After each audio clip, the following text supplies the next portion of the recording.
नमस्कार, मैं श्यामगिरी। आप देख रहे हैं टीएफडी इंडिया न्यूज़ 24। टीएफडी इंडिया न्यूज़ 24 में आप सभी दर्शकों का स्वागत है। मोदी ने देश बर्बाद कर दिया। 45 लाख करोड़ का सौदा आधी रात को अमेरिका के साथ कर लिया। ऐसी क्या आपदा आ गई थी नरेंद्र मोदी को, जो अमेरिका के साथ ऐसा समझौता करना पड़ा? बड़ी दुर्भाग्यपूर्ण है। किसी ने सपने में सोचा नहीं था कि मोदी इस तरह की राजनीति करेंगे, लेकिन इस वक्त हमारे देश की सरकार ऐसी ही राजनीति कर रही है, जो किसी ने सपने में सोचा नहीं था। अमेरिका ने हमारे देश पर 50% का टैरिफ लगाया था। 25% टैरिफ और 25% पेनाल्टी रसिया से ऑयल लेने के लिए। 50% टैरिफ पर था। भारत ने कुछ नहीं बोला। भारत ने कहा कि हमने रसिया से ऑयल लेना बंद कर दिया।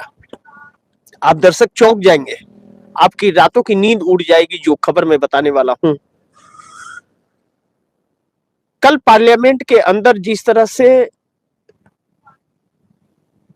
पूर्व सेनाध्यक्ष को लेकर के चाइना की बात उठी थी और पार्लियामेंट स्थगित हो गया, आज भी पार्लियामेंट स्थगित हो गया है और हंगामे का भेंट पार्लियामेंट चल रहा है। अब इन मुख्य मुद्दों को मैं आप दर्शकों को बताना चाहूंगा कि नरेंद्र मोदी देश बर्बाद करने का जैसे कसम खा चुके हैं कि मैं देश को बर्बाद कर दूंगा। तो पता नहीं नरेंद्र मोदी जैसे कितने नेता आएंगे इस देश में और कितने नेता जाएंगे। वक्त की बात होती है, नजाकत है वक्त का। लेकिन जिस रसिया से आपने ऑयल बंद किया, वह रसिया का हमारा पुराना रिश्ता हमारे देश का रहा। अब सवाल यह उठता है कि अमेरिका ने जब टैरिफ लगाया तो हमारे देश की सरकार ने उस पर जवाब क्यों नहीं दिया, क्यों चुप रही? अमेरिका ने 25% पेनाल्टी लगाया तो हमारे देश की सरकार चुप रही, कुछ नहीं बोली। अब जिस 45 लाख करोड़ की बात हो रही है और आधी रात यह खबर जो निकली आई अमेरिकी राष्ट्रपति डोनाल्ड ट्रंप के ट्वीट के बाद, जैसे ऑपरेशन सिंदूर का उन्होंने सीजफायर का दिया, खबर दी पूरे विश्व को, वैसे ही इसका भी खबर ट्रंप ने दिया, हमारे देश की सरकार ने नहीं। एस जयशंकर विदेश मंत्री अमेरिका चले गए। सवाल यह है कि अमेरिका ने 25% जो एक्स्ट्रा टैरिफ लगाया था वह हटा लिया, पेनाल्टी जो लगाई थी, और 25% जो टैरिफ लगाया था उसमें 18% कर दिया उस टैरिफ को। तभी भी जवाब नहीं। लेकिन यह 18% कैसे हुआ? यह 18% तब हुआ है जब हमारे देश की सरकार ने, अभी तक कुछ ऐलान नहीं किया, लेकिन अमेरिका ने साफ कर दिया कि मैं इसलिए 18% टैरिफ कर रहा हूं 25% से कि भारत रसिया से एक बूंद भी ऑयल नहीं खरीदेगा। रसिया से एक बूंद ऑयल भी हमारा देश भारतवर्ष नहीं खरीदेगा, तो 18% टैरिफ लगा रहा हूं। और दूसरा शर्त, 18% टैरिफ के लिए दो शर्तें हैं। पहला कि रसिया से कोई भी सामान परचेज नहीं करेगा भारत, और दूसरा अमेरिका का हर एक माल, किसानों का डेयरी से लेकर के अनाज तक भारत में आएगा और 0% टैक्स पर आएगा। 0% टैक्स, कोई टैक्स नहीं होगा। और 45 लाख करोड़ रुपए का एक साल में वहां से सामान खरीदेगा भारत, यानी कि 45 लाख करोड़ का किसानों का सामान वहां से भारत परचेज करेगा। लेकिन हमारे देश के किसानों को उसकी कीमत नहीं दी जाएगी। हमारे देश के किसानों का अनाज सरकार नहीं खरीदेगी। आना पौना रेट में थोड़ा बहुत वह मंडी में खरीदती है और वह भी दलाली में समाप्त हो जाती है। ऐसे में सवाल यह है कि अगर वही 45 लाख करोड़ का सामान हमारे देश के किसानों का खरीदती तो फिर हमारे देश के वारे न्यारे हो जाते, लोगों के पास पैसे और धंधे होते। लेकिन अमेरिका ने यह ऐलान किया। तो प्रधानमंत्री से फोन पर बात हो रही है डोनाल्ड ट्रंप की, तो अमेरिका से पता चल रहा है हमारे देश की सरकार सौदा कर रही है तो अमेरिका से पता चल रहा है। हमारे देश की ऑपरेशन सिंदूर सीज फायर होता है तो अमेरिका से पता चल रहा है। तो हमारे देश की सरकार क्या हर कीर्तन कर रही है बैठ करके दफ्तरों में? क्या कर रही है? चाइना हमारे देश पर आकर के कब्जा कर लेगा तो हमारे देश की सरकार बोलेगी पार्लियामेंट के अंदर न कोई आया है न कोई आएगा। हमारे देश के प्रधानमंत्री ने ही तो कहा था ना कि न कोई आया है न कोई आएगा। कहा था ना कि चाइना को लाल आंख दिखाएं। कहां गई लाल आंखें? प्रधानमंत्री की लाल आंखें कहां है? मुझे तो नहीं दिख रहा है कि 56 इंच का सीना कहां है। मुझे तो नहीं देख रहा है कि कहीं डंका बज रहा है। हकीकत यह है कि हमारे देश की सरकार पाखंड कर रही है। यह हकीकत है, इस बात से हम इनकार नहीं कर सकते। और जब पाखंड कर रही है तो पाखंड की सरकार इस देश में कैसे चल सकती है? लेकिन यह बात है जो करना चाहिए भी और करेंगे भी हम लोग।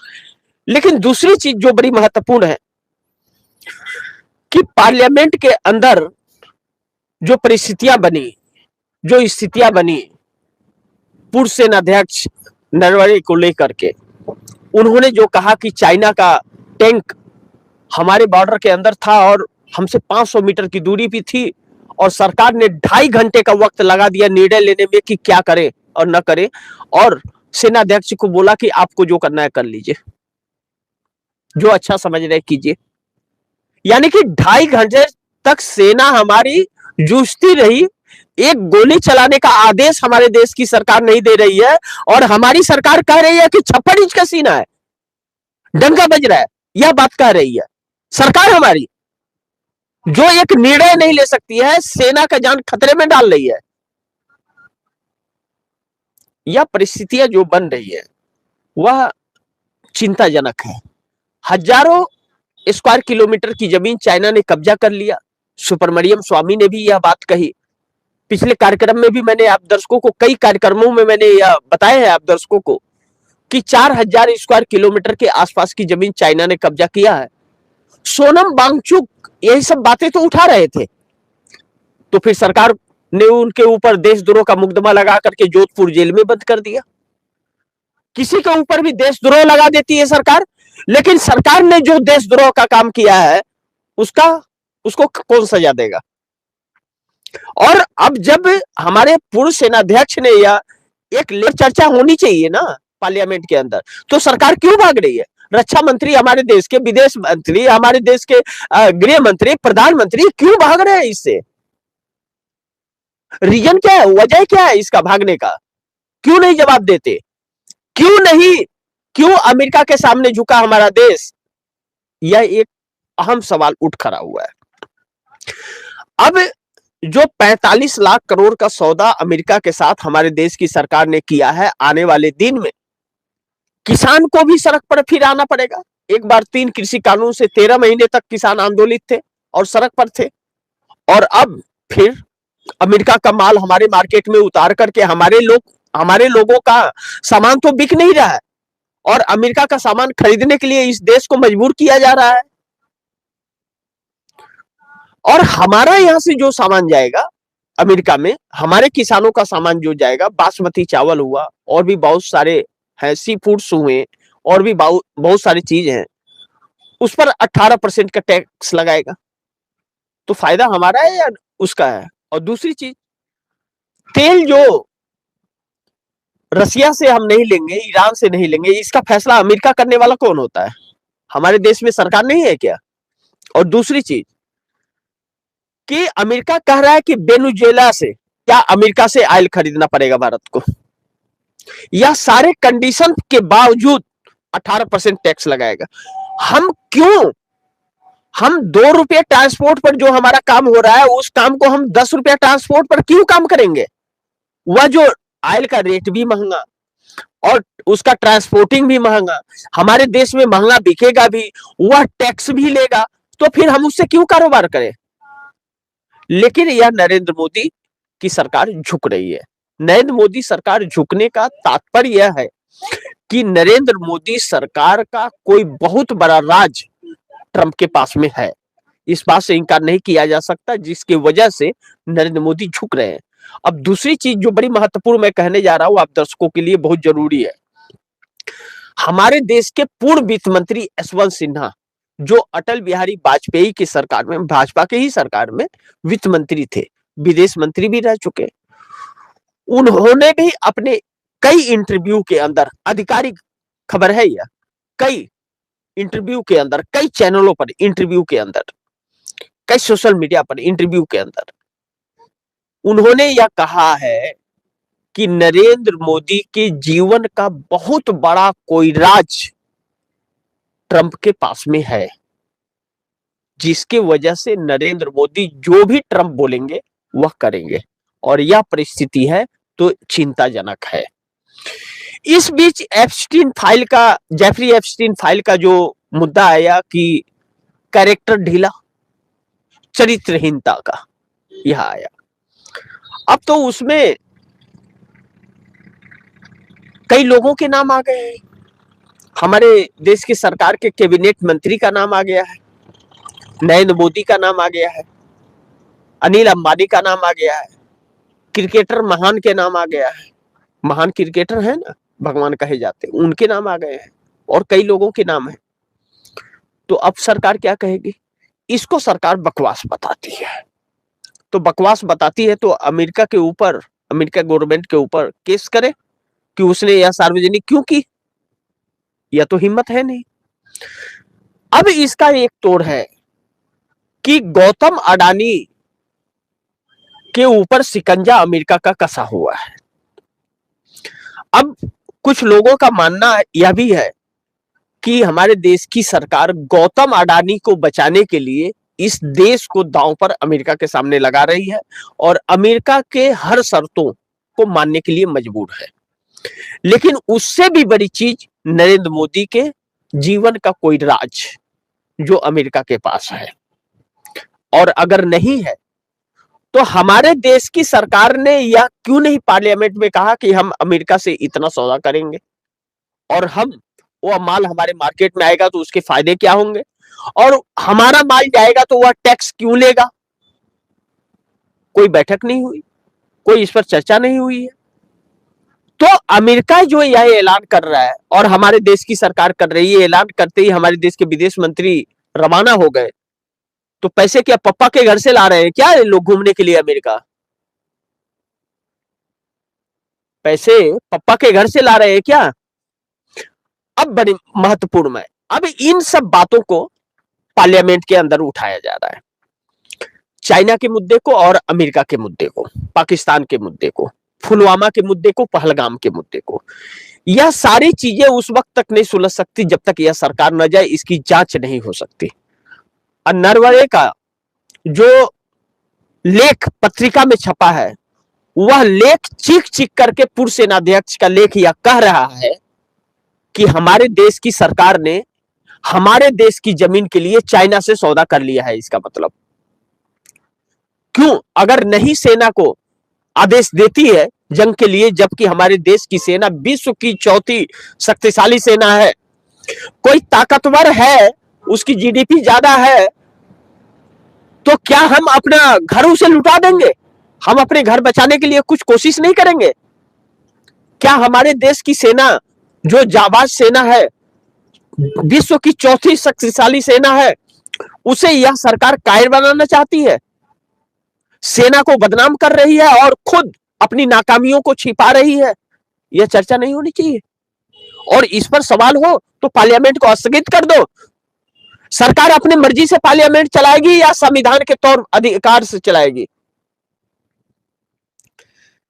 अब इन चीजों को लेकर के पूरा विपक्ष एक होकर के राहुल गांधी को अपना नेता मान लिया है। आप दर्शकों को यह बड़ी खबर मैं दे रहा हूं कि जो अभी तक इंडिया गठबंधन बिखरा हुआ था, पूरे इंडिया गठबंधन ने एक होकर राहुल गांधी को अपना लीडर ऑफ अपोजिशन मान लिया है, और पार्लियामेंट में यह बात विपक्ष के एक एक नेता ने एक स्वर में यह कहा कि यह कांग्रेस के नहीं, इंडिया गठबंधन के लीडर ऑफ अपोजिशन है। और यह वजह है कि विपक्ष अब सरकार से सवाल पूछ रहा है। दूसरी चीज, राहुल गांधी ने कहा कि प्रधानमंत्री के चरित्र पर सवाल खड़ा हुआ है, जवाब चाहिए। जवाब देना चाहिए प्रधानमंत्री को कि आखिर अमेरिका गए, अमेरिका से ट्रंप से बात करते हैं, आते हैं, इजराइल जाते हैं, इजराइल जा करके नाच गाना करते हैं। क्या इस देश के लोगों ने प्रधानमंत्री को नाचने के लिए चुना है या काम करने के लिए चुना है? तो नरेंद्र मोदी जो सौदेबाजी किया करते थे या डंका बजा रहे थे, तो पिछली सरकारों का किया हुआ था। अब इसके मुख्य पहलू पे हम लोग आते हैं, जो आप दर्शकों को इसका रिएक्शन मैं बताना चाहूंगा। अब बहुत पहले से मैं यह कह रहा हूं कि सरकार बहुत संकट में है, मैं लगातार कह रहा हूं, और जिसकी वजह से टीएफडी इंडिया न्यूज 24 ने अपने कई चैनलों को दांव पर लगा दिया है। आप दर्शकों को जानकर हैरानी होगी कि टीएफडी इंडिया न्यूज 24 के 5 चैनलों को निलंबित कर दिया गया है कल रात में। इतनी बड़ी कीमत, सच बोलने की कीमत चुकानी पड़ी है। आप सोचिए कि कितने लोगों के पेट पर लात पड़ेगा। लेकिन टीएफडी इंडिया न्यूज 24 का कोई भी टीम का व्यक्ति, रिपोर्टर, यह डरने वाला नहीं है इस सरकार से। कहीं भी खड़े होकर के न्यूज कर देंगे, 10 लोग देखेंगे, 10 लोगों तक बात पहुंचाएंगे, लेकिन पहुंचाएंगे सच्चाई, ईमानदारी के साथ। लेकिन झुकेंगे नहीं, क्योंकि आप दर्शकों को मालूम है, आप पुराने दर्शक हैं हमारे, लाखों की संख्या में फॉलोअर्स हैं। कभी भी टीएफडी इंडिया न्यूज 24 ने कभी भी किसी भी दर्शक से 1 रुपए की मदद नहीं मांगी। कोई स्कैनर रिलीज हम लोगों ने नहीं किया, और किसी भी राजनीतिक दल से या सरकार से हम लोगों ने कभी कोई भी उसका ऐड नहीं चलाया, किसी भी राजनीतिक दल का या सरकार का। क्योंकि हर दलों पर हम लोग सवाल खड़ा करते हैं जब वह गलत तरीके से काम करती है। यह वजह कि हम लोग किसी से कभी कोई किसी का ऐड नहीं चलाते और कभी किसी का सुनते नहीं, निष्पक्ष तरीके से बात बोलते हैं। काफी दिनों से मैं कह रहा हूं कि सरकार संकट में है, और सरकार अब तब वाली परिस्थिति में है। फिर एक बार कहता हूं कि इस सरकार का आखिरी वक्त आ चुका है। कभी भी यह सरकार धराशायी हो सकती है, और इसका कारण अमेरिका ही बनेगा। क्योंकि जिस तरह से अमेरिका के शिकंजे में यह सरकार कसी हुई है, अब नीतीश, नायडू और शिंदे की तो मैं नहीं कह सकता, लेकिन नीतीश और नायडू की जो रणनीतियां सालों से हमने देखी हैं और परखी हैं, चंद्रबाबू नायडू की राजनीति को तो बहुत करीब से हम लोगों ने देखा है, जब वो अपने ससुर की पार्टी तेलुगु देशम पार्टी पर कब्जा कर लिए। चंद्रबाबू नायडू की बनाई हुई पार्टी नहीं है, उनके ससुर की बनाई हुई पार्टी है, और इन्होंने कब्जा कर लिया और अपने ससुर को ही निकाल दिया। जैसे शिवसेना को छीन करके एकनाथ शिंदे को दिया गया और उद्धव ठाकरे को बाहर कर दिया गया, वही परिस्थितियां रही। लेकिन उनके ससुर एनटी रामाराव ने उन्होंने दूसरी पार्टी नहीं बनाई। तो चंद्रबाबू नायडू वक्त की नजाकत को और रुख को बहुत तेजी से पहचानते हैं। आप दर्शकों को मालूम होगा, मैंने कहा था कि चंद्रबाबू नायडू ने एक अल्टीमेटम 1 फरवरी के बजट का दिया था, 1,50,000 करोड़ रुपए का। इसकी आधिकारिक सूचना तो नहीं थी, लेकिन जो चर्चाओं में आया, चंद्रबाबू नायडू बार्गेनर व्यक्ति हैं, और यह मैं नहीं, पूर्व वित्त मंत्री यशवंत सिन्हा, जो अटल बिहारी वाजपेयी के कार्यकाल में वित्त मंत्री और विदेश मंत्री दोनों रह चुके हैं, उन्होंने कहा कि उस वक्त जब चंद्रबाबू नायडू समर्थन दिया करते थे और आंध्र तेलंगाना एक में था, अलग नहीं था, तो चंद्रबाबू नायडू हैदराबाद से जब दिल्ली आते थे तो कई दल बल के साथ आते थे और हर मंत्रालय में जाके कहते थे इतना हमें चाहिए तो आप दो, और नहीं तो यह समर्थन वापस। और नरेंद्र मोदी के जुमलों की वजह से एक बार 2019 में चुनाव हार चुके हैं चंद्रबाबू नायडू, मुश्किल से आए हैं, और वादा खिलाफी लगातार मोदी सरकार कर रही है। और यह सारी चीजें, चाइना की बातें सामने आ जाना और अमेरिका के सामने झुकना, इसका नुकसान आंध्रा को भी, सी फूड्स मछुआरों को भी काफी होगा। हाँ, एक चीज है कि 50% टैरिफ से 18% होने के बाद में थोड़ी राहत मिलेगी, लेकिन वहां से जो सामान आएगा वह आंध्रा में भी आएगा, तो आंध्रा के किसानों को भी वही दिक्कतें झेलनी पड़ेंगी जो बाकी के राज्यों के किसानों को झेलनी पड़ेगी। ऐसे में चंद्रबाबू नायडू इसके लिए तैयार नहीं होंगे जहां तक उनकी राजनीति को समझते हैं। और एक भी वादे नरेंद्र मोदी ने अपने पूरे नहीं किए चंद्रबाबू नायडू के साथ अभी तक। और जो भी प्रोजेक्ट गए हैं उस प्रोजेक्ट को लेकर के जो फंड है यह सरकार कभी 500, कभी 100, कभी 1000, कभी 50 ऐसे भेजती है, जिसके वजह से हर प्रोजेक्ट लेट चल रहा है और जिसकी कीमत चंद्रबाबू नायडू को चुकानी पड़ रही है। तो अब चंद्रबाबू नायडू को भी जवाब देना पड़ेगा कि नरेंद्र मोदी ने क्यों सौदा किया। आधी रात को 45 लाख करोड़ रुपए का सामान वहां से क्यों खरीदेगा भारत, और हमारे देश का सामान कहां जाएगा और कौन खरीदेगा।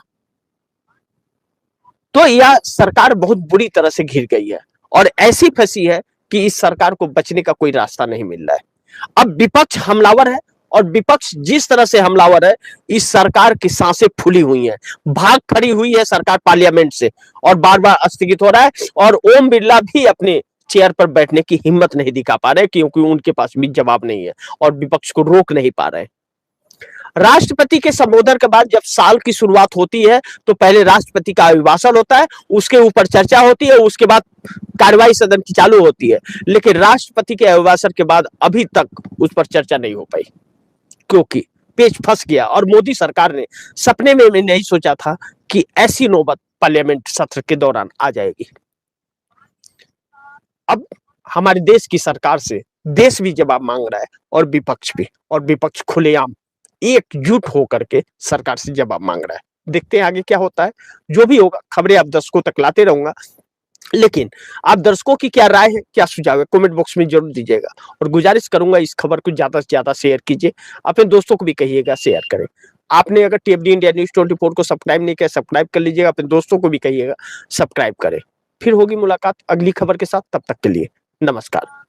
लेकिन गुजारिश है कि 3:30 बजे के कार्यक्रम में आप दर्शक जरूर जुड़िएगा, विशेष खबरों के साथ जुड़ूंगा। तब तक के लिए नमस्कार। लेकिन आप सभी दर्शकों को बहुत धन्यवाद देता हूं।